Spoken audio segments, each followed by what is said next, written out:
We'll be covering a pretty fair slice of the island on this journey, visiting some out-of-the-way places and meeting people whose lifestyles will astound you.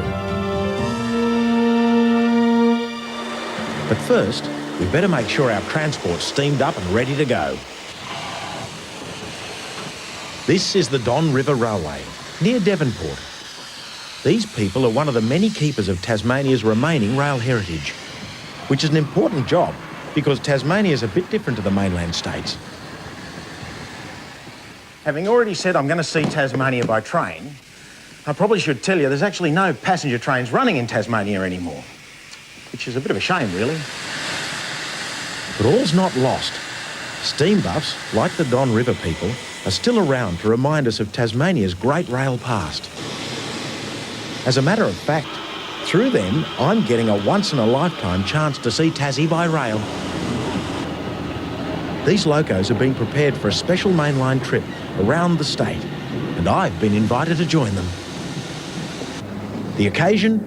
A centenary celebration of Australia's oldest private railway, the Emu Bay Railway.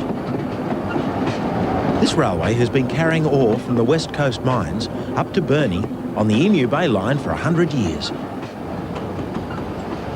We'll be visiting the Emu Bay Railway ourselves a bit later, but before we set off, let's meet some of the Don River people and find out why they love this steam business so much.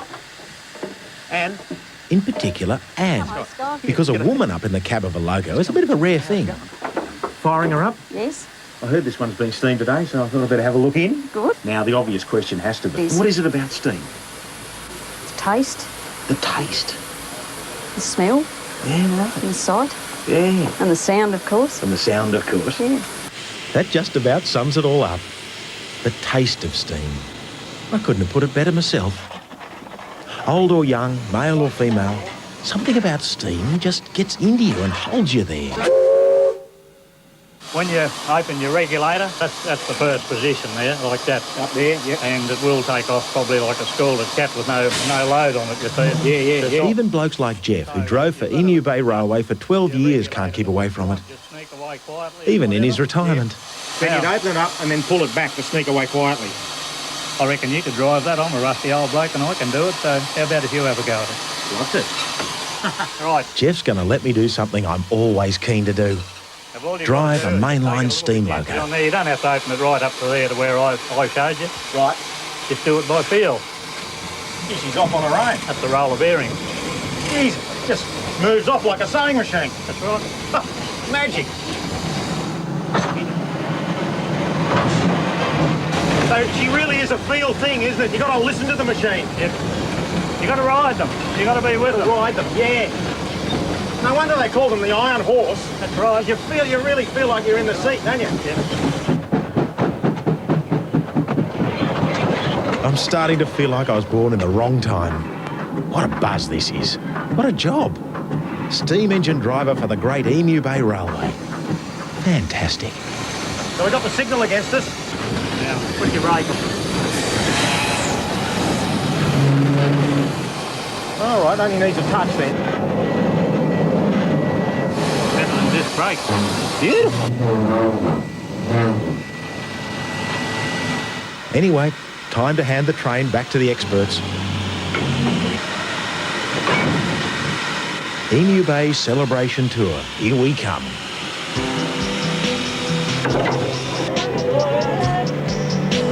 Morning. Morning, everyone. Morning.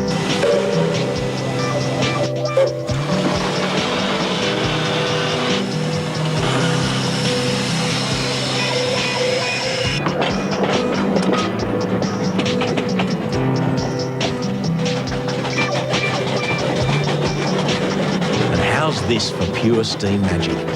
3 locomotives, triple heading it. They should get us down the line okay.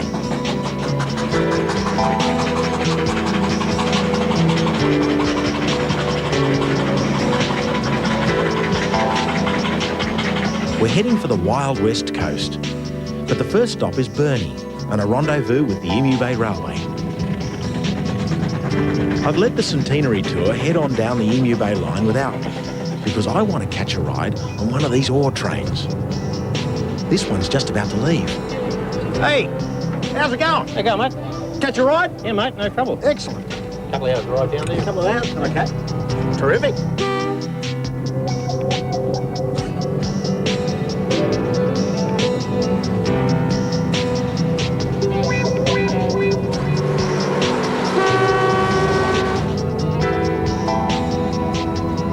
My host for the day is driver Ron Maggs, who's been with the railway since 1958.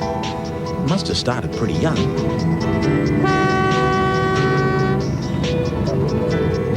Oh, gee, go easy on the whistle there, mate. Usually the driver does this trip alone, but I've got a feeling Ron's enjoying having me along for the ride today. We're headed for Hellier Mine, which is just off the Emu Bay line, to pick up a load of zinc concentrate. So how many wagons we got on the back? 20. 20. And how heavy's the train when we're all loaded up? 1,100 tonnes. Righto. Yeah, fair load, yeah. That's 4 locos. So the logo's about 60 tonne apiece. Right. Any tricks with driving them? Well, there's 6-year-old kids up here driving them. Really?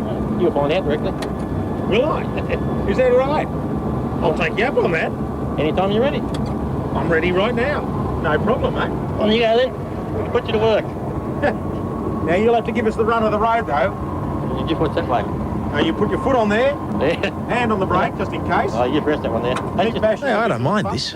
2 driving offers in one day. Oh, a sense of power. Yeah, you just keep around about 35 k's an hour. All right, keep it down. Yeah. How many horsepower am I pulling here? Horsepower's about 800 each.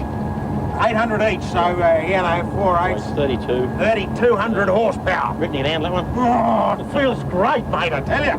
I reckon you'd enjoy this job. Yeah. Oh, I could really get the hang of this.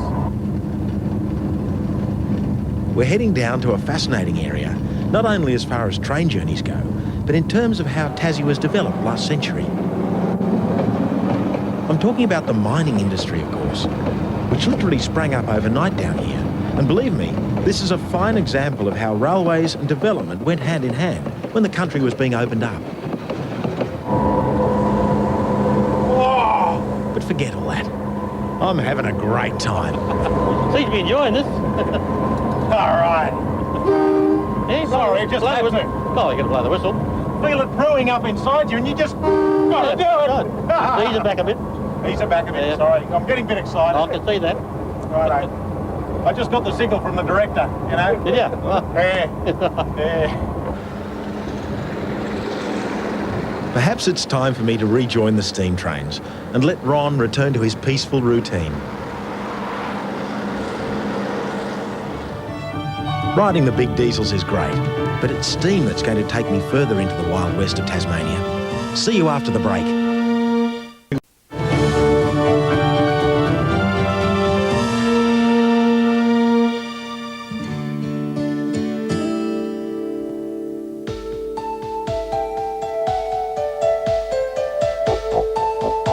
Western Tasmania is a wild and romantic place, inhabited by few people and many ghosts.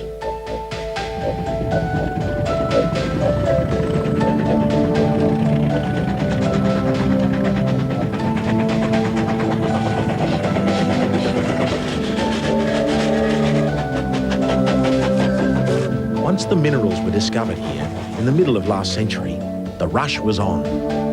Whole towns grew out of nowhere and just as quickly disappeared. Because the terrain was so tough, dozens of small gauge railways were built to service the towns and mines. In fact, there were probably more small, privately owned railways in this area once than anywhere else in Australia. We're going to have a look at a couple later, but in the meantime, we're headed for Queenstown.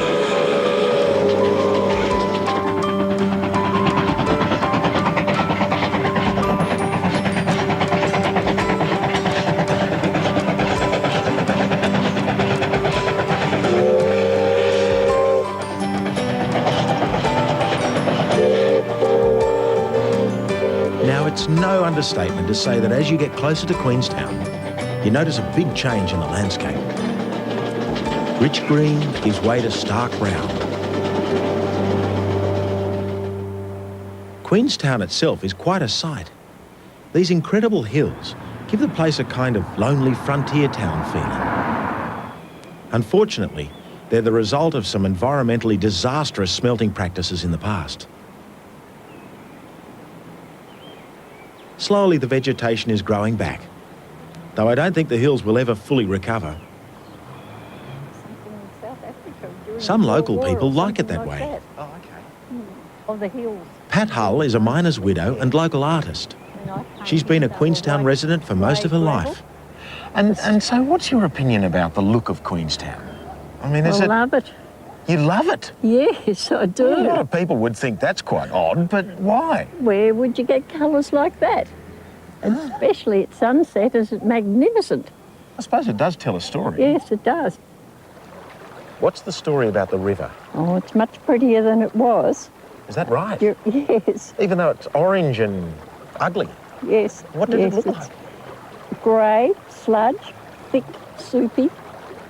That was until the remediation started to stop all the sludge going down into Macquarie Harbour. Have they given an idea of how long it will take for the river to rejuvenate? Hundreds of years, really. Is that right? Yes. I suppose you wouldn't like to see the copper smelters start up again. Definitely not. Especially when you didn't see the sun till about 1:30 in the day. Is that right? And it went again about 4:30. So was there a smell winter. over the town? Oh yes, it smelled of sulphur. Acid rain, but we didn't know it then.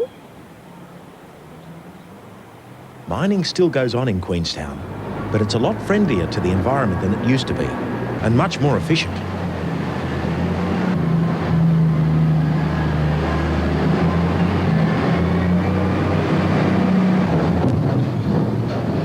I'm sure that if an old miner could come back from the dead and see how it's done now, he'd be shocked and terrified at these sights.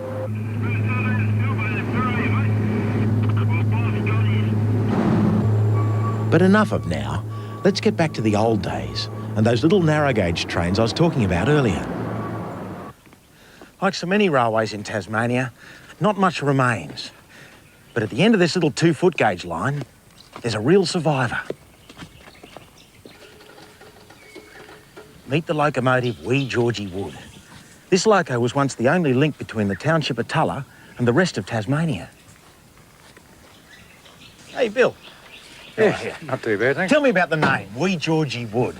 It was named after an English comedian in the 1920s. So it's like the loco's a comic character, eh? Well, apparently he was a very small chap at the time, a small comedian, and the loco was named after him. By the people here? By the people here, yeah. What's the chances of coming for a ride? No worries at all. Yeah, You great. Excellent. Come up through there. Yeah, beauty.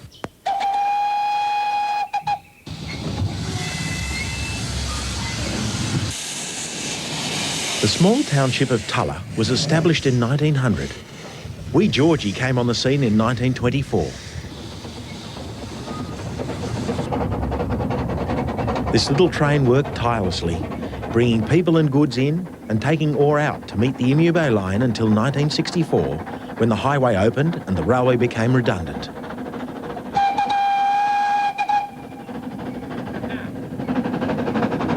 Wee Georgie was headed for the scrap heap, or ending up as a monument in a council park, but it was not to be. The thought of Tulla's little workhorse being laid to rest stirred the feelings of the local people, and the train was rescued and restored to its former glory.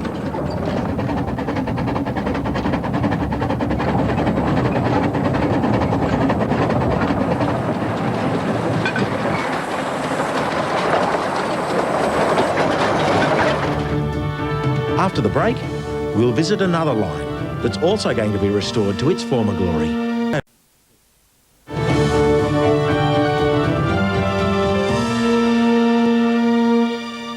We're still in the wild west of Tasmania, exploring the old private railway lines that once dominated the transport industry down here. Perhaps the most amazing of all the little railways was the Apt. Now gone, it was built by the Mount Lyell Mining Company in 1894. Its purpose was to carry minerals and passengers from their mine in Queenstown to Strawn on the coast. The building of this railway is a wonderful story of courage and a struggle against impossible conditions. The train ran through some of the steepest rail inclines in the world, 1 in 16 grades in fact, and needed a special third track. The system was invented by Dr. Roman Apt for similar grades in Europe. The middle rail had 2 rows of teeth that engaged with the gear on the locomotive to help pull the train up. On its journey, the train crossed many wild creeks and rivers, including a wooden bridge 1/4 mile long.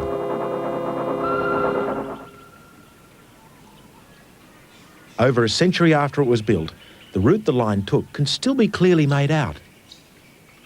Local businessman and historian Viv Crocker has researched the story about the Apt. These people were basically finding a very large ore deposit by this time. People that had walked through this area from Strawn, the prospectors, people forging north to look for riches, had found a way through the bush and the rivers, basically. Mm-hmm. And then, of course, the company decided, well, if they can get through this way, we must be able to get through another way. For the surveyors to find a way through this bush, which has virtually remained unchanged to this day, was a feat in itself. It's pretty rough country, mate. It's rough.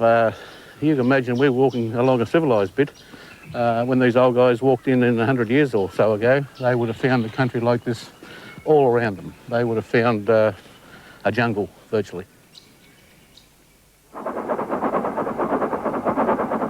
Many people in 1894, including some of the surveyors working on the project and many of Mount Lyell's shareholders, believed the railway was a waste of time and couldn't be built. But the engineering principles used by the builders were right on the mark. An example of the engineers' innovation and ideas is this bridge at Tipukana. It was shipped out from London in sections, assembled on pontoons and floated into place. The engineers then sank the pontoons with sandbags and secured the bridge in place. The whole operation took 3 months. The small town of Tipukana flourished around this bridge. Today there's nothing. But once there was a wharf, a school, a police station, a hotel, and about 40 homes.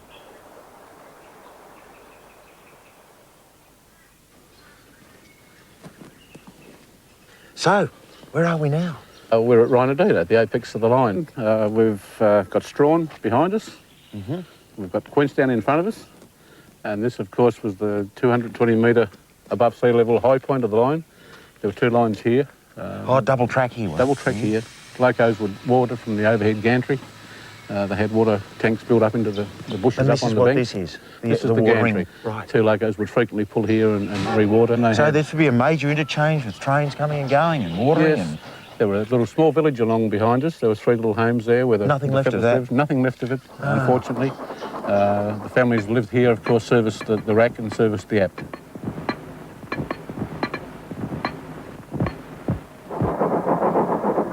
This little train really was the lifeline of the district, because at the time it was the only way in and out of the area.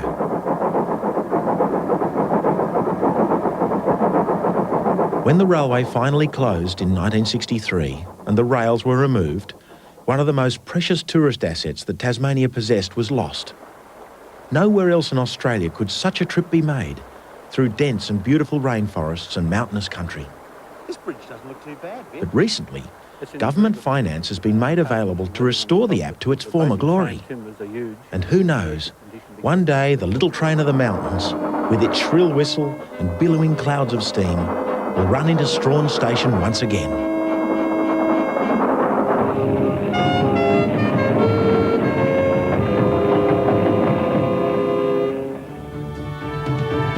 After the break, we'll meet some of Tassie's colourful bush characters. See you then.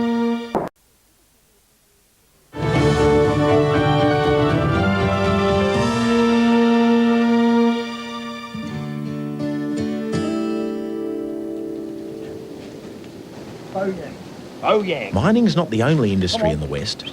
Timber also plays a big part. And over the years, we've seen some great characters. Blokes like Tuts Ludby. He carves stuff from pieces of local timber. Up in there, Look, if you look up through there, look, you can see the tree's gone out at the right angle, look. Yeah. Right? Yeah. Where you get a walking stick out of it, right? Ah. Yeah. The thing is, though, Tuts doesn't actually carve much. He lets his eye and nature do the work.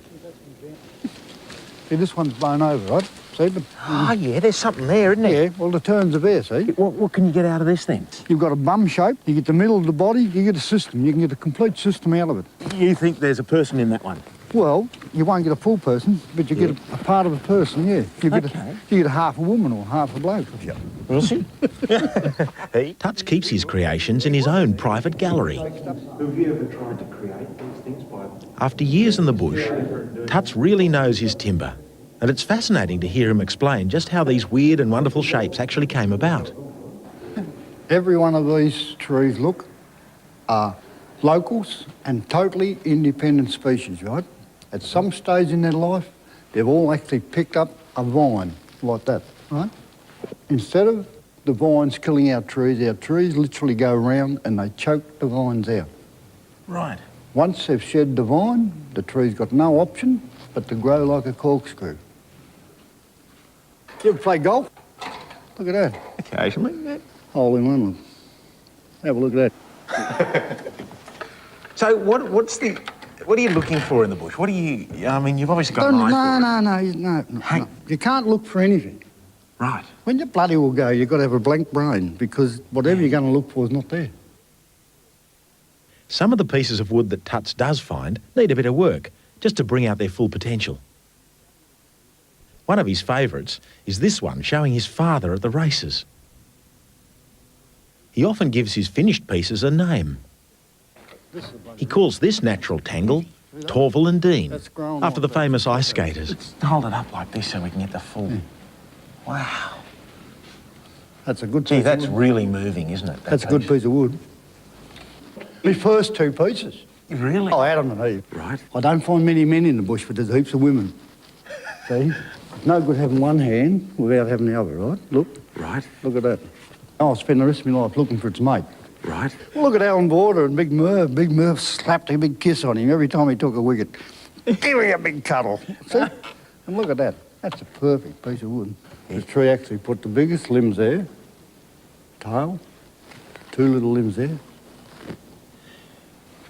But you do have an eye for being able to see the tree upside down. Ah, yeah. That's it. I walk on my your hand. experience from the See how bush. my hands are? I walk them. You know? Tuts never sells any of his work, and when he dies, he says he wants the whole lot burnt. Bit of a shame, I reckon. But I guess that says something about the man and his unusual sense of humour.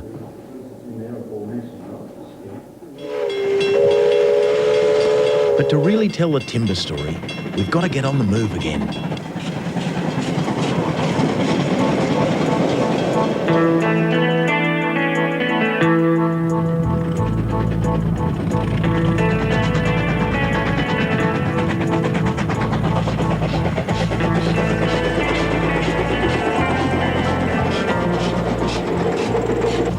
Logging today is not carried out like it was in the old days. A lot of the work now is done by heavy machinery.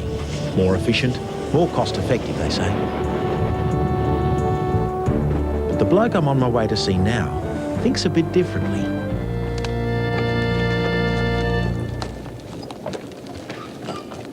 Meet Sandy Richards.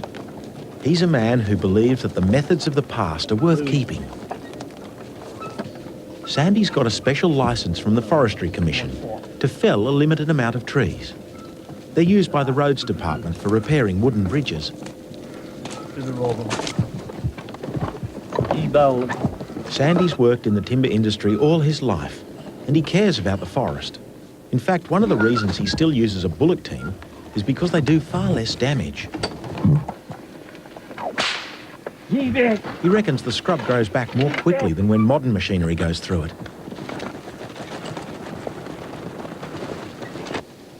He does have one piece of the 20th century on hand, though. One concession to modern technology that's changed it. That's it, yeah. And you've got the bullocks tethered just in case they take off. You got the handbrake on, hold them back. Sandy's first job on the tree is to cut a wedge in one side of it, so it'll fall in the right direction. This tree, by the way, is about 60 years old. We're in regrowth forest that's been logged before. And what you've done here is actually aim it, have you? Yep. Well, look, You're doing a measure. What's the technique here? Well, you hand in each corner, and you look up the tree, and you should go just over that little pole there. So you can sight it. Yeah. Can I do that? Yep. Right. Oh, I see. Spot on. Should be.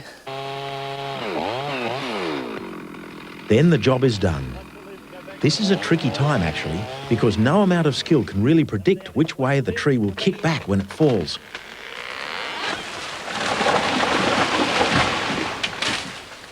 Whoa, the ground shook.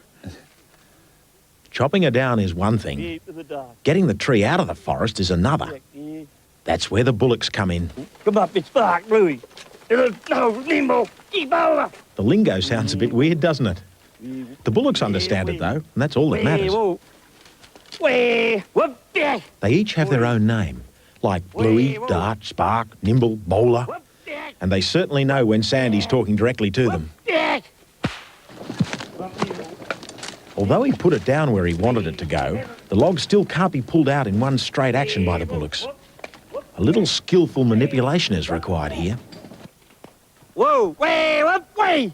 Whoa, way, whoa. Whoop, yeah, we'll dog him there and he'll come properly.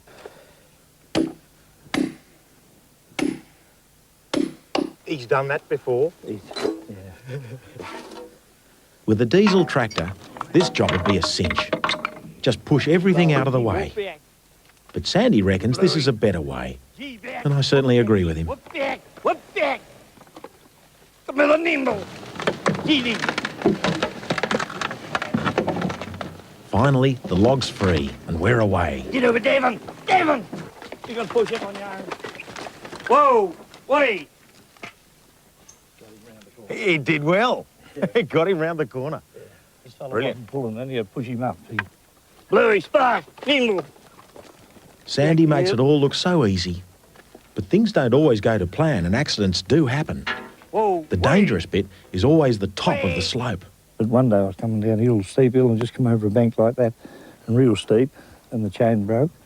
And their brother said, sang out to me to stop the bullocks, and I stopped him just as he was on the balance. If he'd went, he'd killed a lot of them because he's a big log. But he's a bigger log than this fella here what was pulling. Oh, big, about 20 foot long, and bigger than that. You never lost a bullock? No, I never lost any. Gee-bow! You're the dart, you're the robin! Sandy reckons he's the last of the old bullock drivers who actually uses a team on a full-time commercial basis like this. Gee-back! You're the bowler. When he goes, a lot of these skills will disappear with him, and that's a shame. Gee, whoop back, gee back. Gee, they're off, aren't they? They're off, yeah. They're keen to go home, mate. Yeah, They can sense a feed happening, can't they? Yeah. Louis. I can't help feeling what a privilege it is to meet Sandy and his team. Sights like this seem to leap right out of the past, don't they? Just like something from an early bush painting. After the break, it's back to steam and a visit to the site of Australia's very first passenger railway.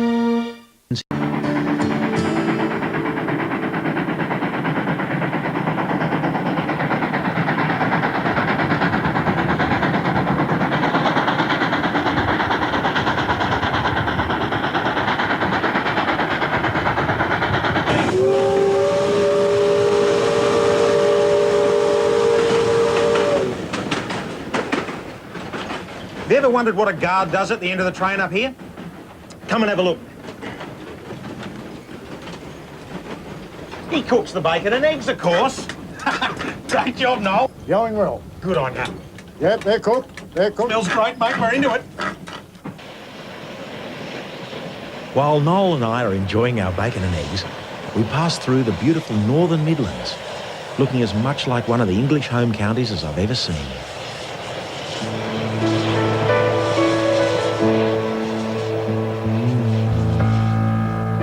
We're heading south towards Port Arthur and the site of the very first passenger railway in Australia.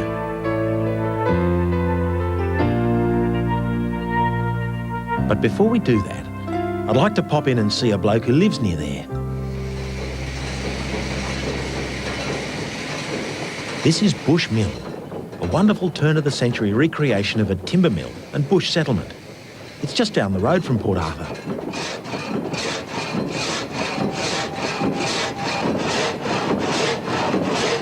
The smell of coal smoke and wood fires hangs nostalgically in the air at Bush Mill.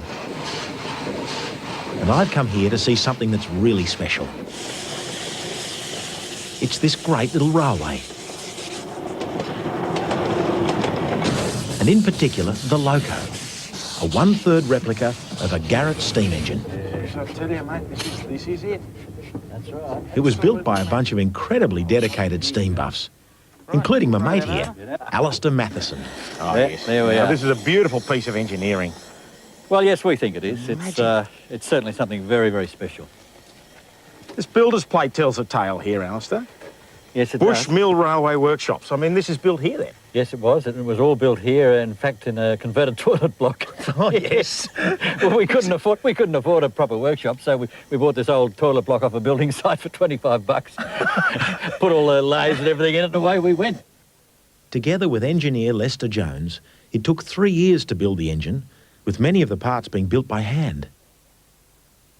A lot of the parts are fabricated. They're not cast, you see, as they would have been in the original. Like we're day. talking rivets all along Oh, here? absolutely. All the rivets, all Yeah. hand done. Just a hammer and an oxy torch, you know, riveted all by hand. Oh, yeah, amazing, amazing. Nice little touches like this original lamp here. Now That's right. That's You off didn't an- make that one though, No, did that bought that at a market. It just happened to pop up there off an old A model Ford. Fantastic. Original right, lamps. yeah. Good The old lamps, yeah. you?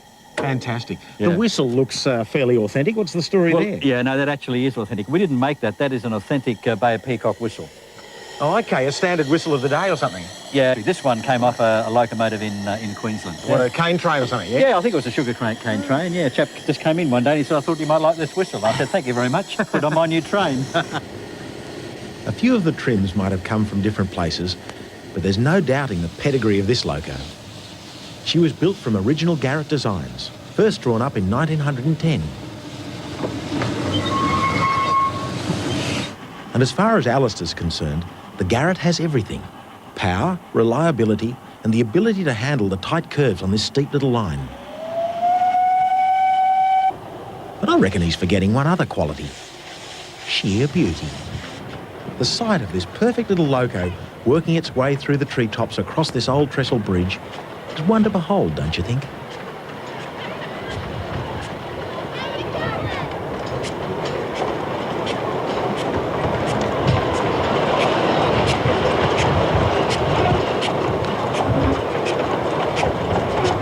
Anyway, time we moved on down the road. Port Arthur. This place would have to be the most recognised symbol of our convict past.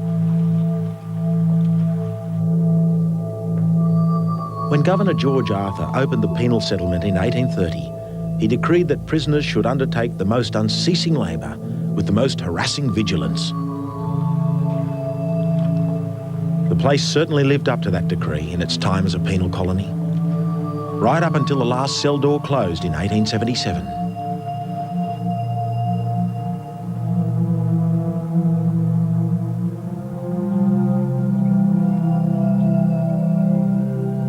We're intrigued by the misery our forebears suffered here.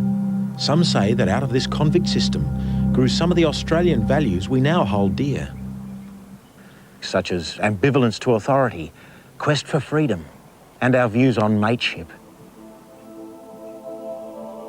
Port Arthur has also served as a source of inspiration for many artists and writers over the years. For example, in 1927, Marcus Clarke's novel, For the Term of His Natural Life, became one of our earliest feature films.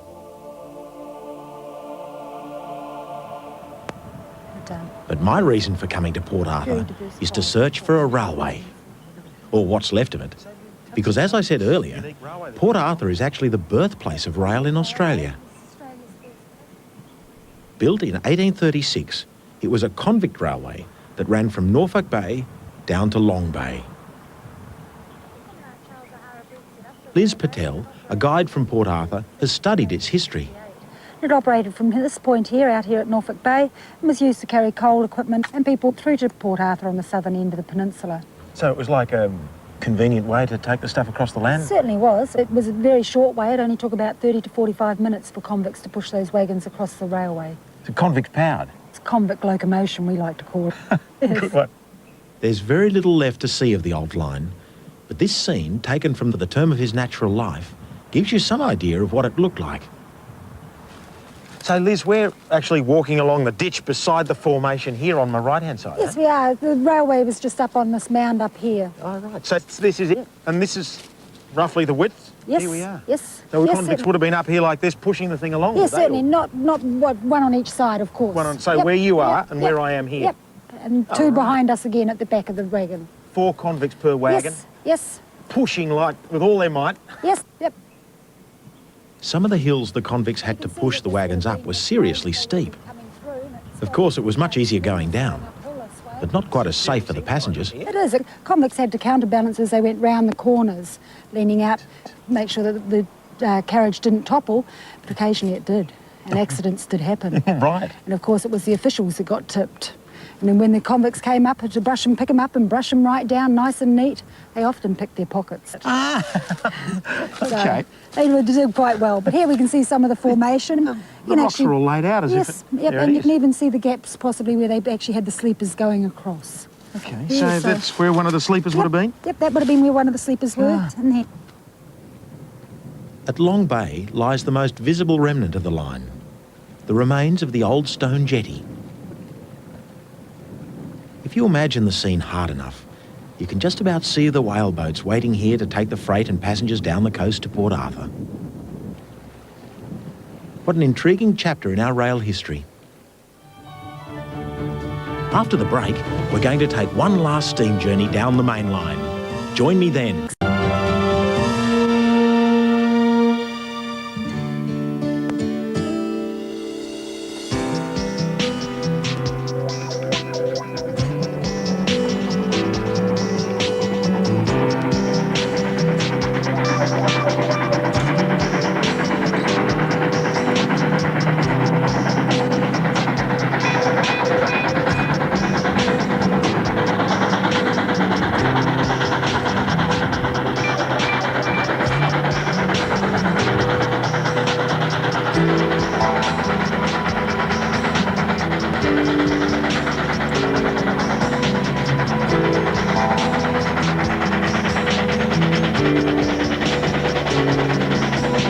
You can see for miles on a day like today.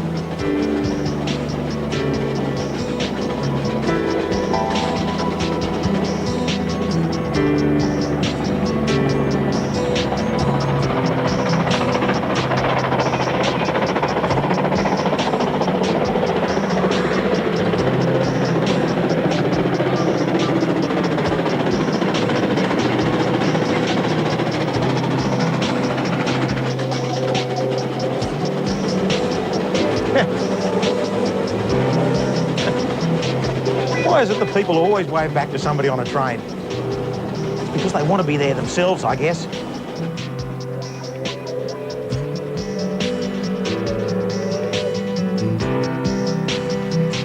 We're heading back to Don River now. Our Emu Bay Centenary steam celebration is just about over.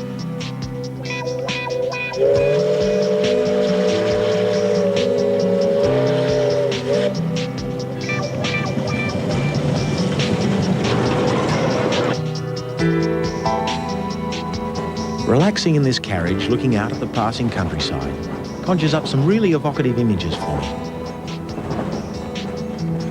I can sense blokes going off to war, kids going off to boarding school for the first time. I can see a furtive glance across the carriage that ended in love. All this and more. It's what makes it so romantic for us.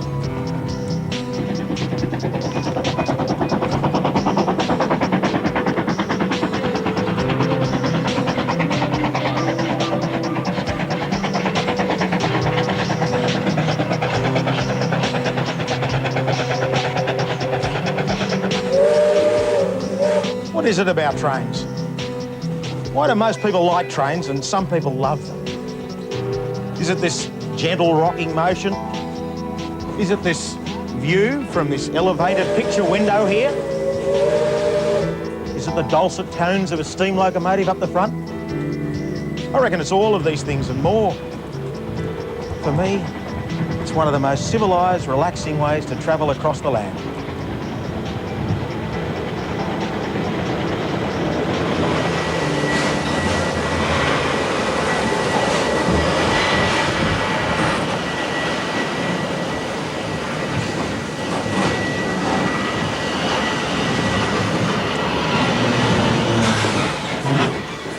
Well, that's Tasmania, as far as this railway adventure is concerned.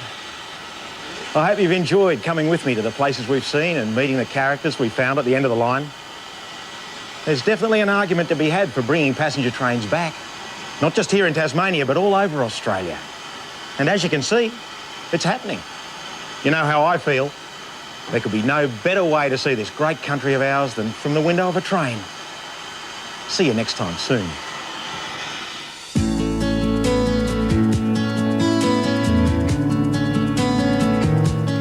Coming up next, national news, and that's followed at 6:30 by Jim Buckley as he presents the football and netball scores from around the region.